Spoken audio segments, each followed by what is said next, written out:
Once again, a very warm welcome to the program. This is the Morning Call here on Africanews. I am Nyasha K. Mutizwa. Now we head to the city of Goma in the Democratic Republic of Congo, where a student was injured and a dozen others were violently arrested by police during an anti-UN demonstration. Police sprayed tear gas outside a university to disperse about 100 students who accused the United Nations mission in Congo, Monusco, of passively witnessing the massacres of civilians in the city of Beni in the same province of North Kivu. 99 civilians have been killed since 5 November in Beni, according to AFP.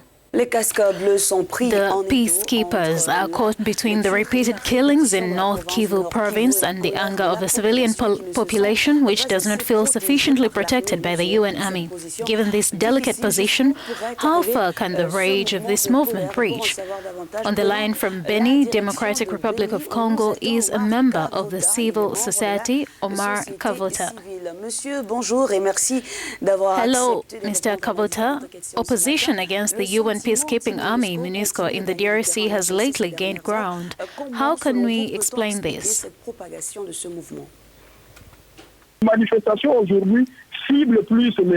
The demonstrations are now increasingly targeting Monusco facilities.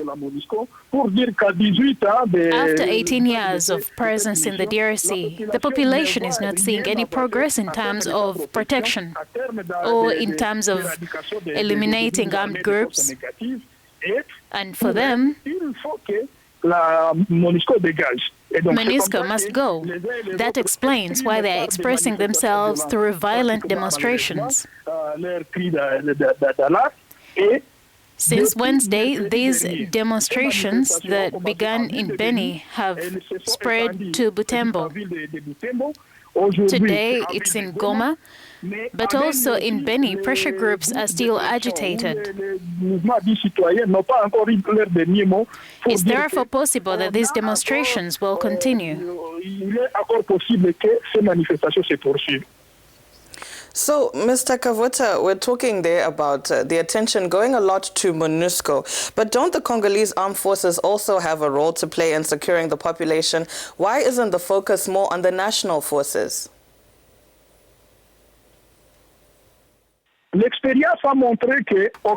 Experience has shown that no state in the world has been effective in dealing with terrorism.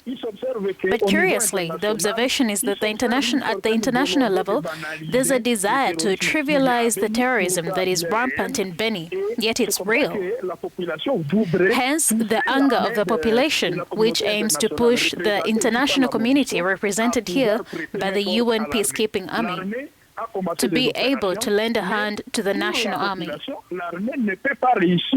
The army started operations, but for the population, they see that it cannot succeed alone without support, and the direct support that has already been established by the Security Council must come from Monusco. Since 2014, we've witnessed a series of massacres, and the whole world has remained almost indifferent. And even though we already know that there are many actors mobilizing against terrorism in Cameroon, Somalia, Nigeria, and the Sahel region. So the population then wonders, why are these efforts not being made for the Congolese people when the terrorist threat is so widespread, and the terrorist threat is at the risk of spreading to the entire region and to everyone? So we have to push the hand of the international community to break the deadlock. Monsieur Omar, face à ce que vous appelez menace terroriste, Monusco says that the UN army no longer has any reason to be in your country. What must the international community do to help DRC? 18 years later, I think that we need to have a review if we are really objective. But Monusco has not done enough, either in relation to its mandate to protect the civilian population or its mandate against armed groups. I think that we need a new force, not Monusco in its current setup, but a suitable force in the fight against terrorism. A real response to the protection of the civilians and the fight against terrorism in this part of the country is a requirement.